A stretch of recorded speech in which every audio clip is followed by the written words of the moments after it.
Testimony's over. The evidence has been presented and things have wrapped up. The jury is out. All that's left to do is time for a verdict. Good evening. I'm Rockman Johnson, and you are inside of Bounce. It's Bounce News at 7.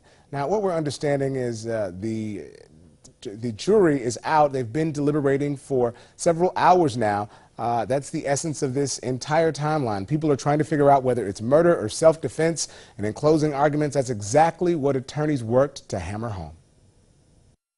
Do we think he might have acted in self-defense?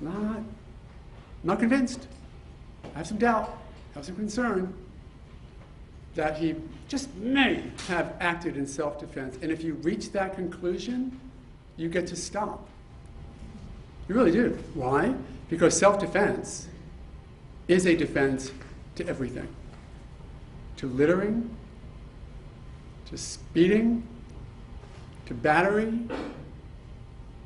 if it mattered, to grand theft, to assault, to manslaughter, to second degree.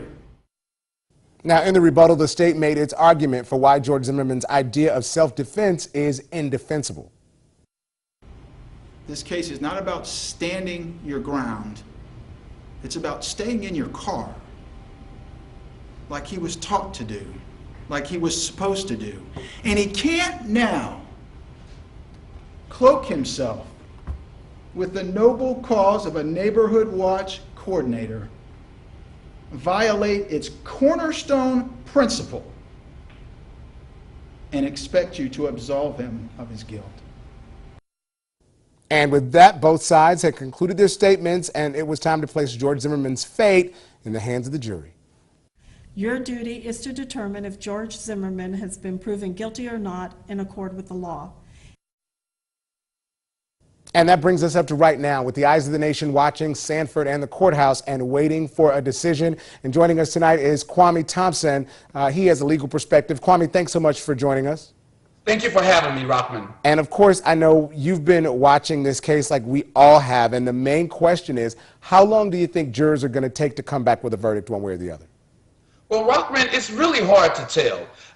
Juries have really deliberated in cases like this from 4 hours all the way up until 20 days. So no one really knows how long it's going to take. Now, one thing that is different in this courtroom, we have 6 jurors as opposed to the normal juror number of 12 that we usually see in other jurisdictions. And Kwame, explain that. Why is it that in this case there's 6 jurors instead of the regular 12? Well, in this jurisdiction, a jury of 6 is allowable. And I have also had jurors, jury panels where there's been 6 jurors. Now, some may argue that you may have a deliberation that may take a less amount of time because of that.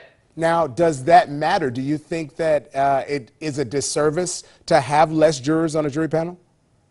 No, not at all. The law allows in these types of cases to have 6 jurors, and I think that the 6 jurors will still uphold the law.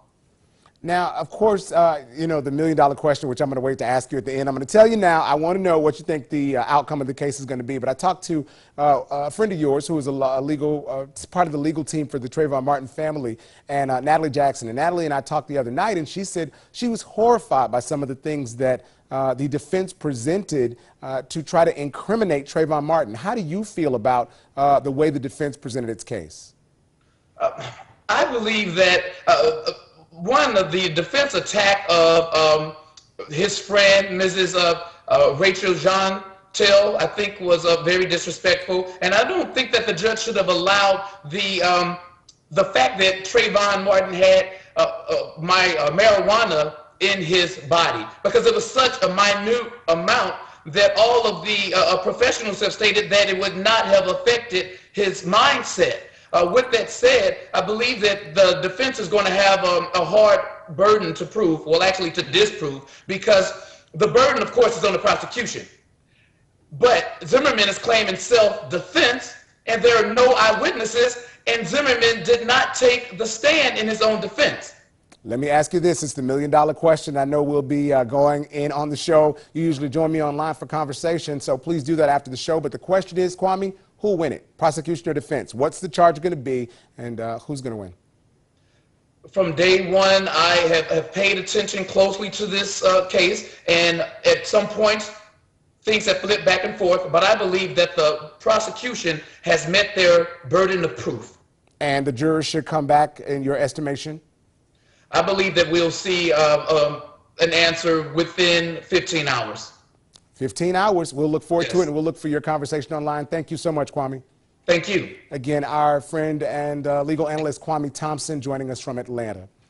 Now, while the nation waits for a verdict, so does the town at the center of it all. And as much as Alina McAdoo tells us, Sanford, Florida is taking each and every precaution they can. As the George Zimmerman trial draws to a close, authorities are on alert. We'll be prepared to deal with issues as they arise. Sanford, Florida Police Chief Cecil Smith says his department has been in contact with state and federal law enforcement. Details of their plans are not being disclosed. Do you get a sense of what it's going to be like here once there's a verdict?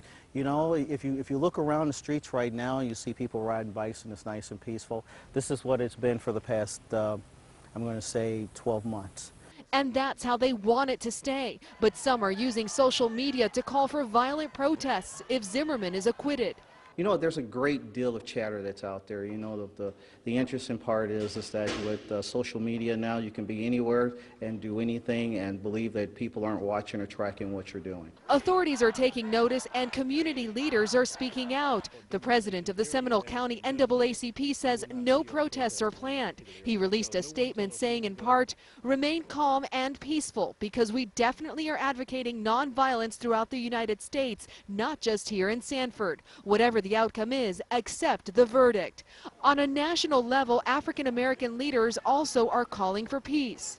Whatever the outcome, there should be no gloating and there should be no violence. Back in Florida, Sanford's top cop is eager to see the end of a trial he's been closely following. Do you think it's been fair? You know, it's a judicial system. We hope that there's always going to be a fair trial.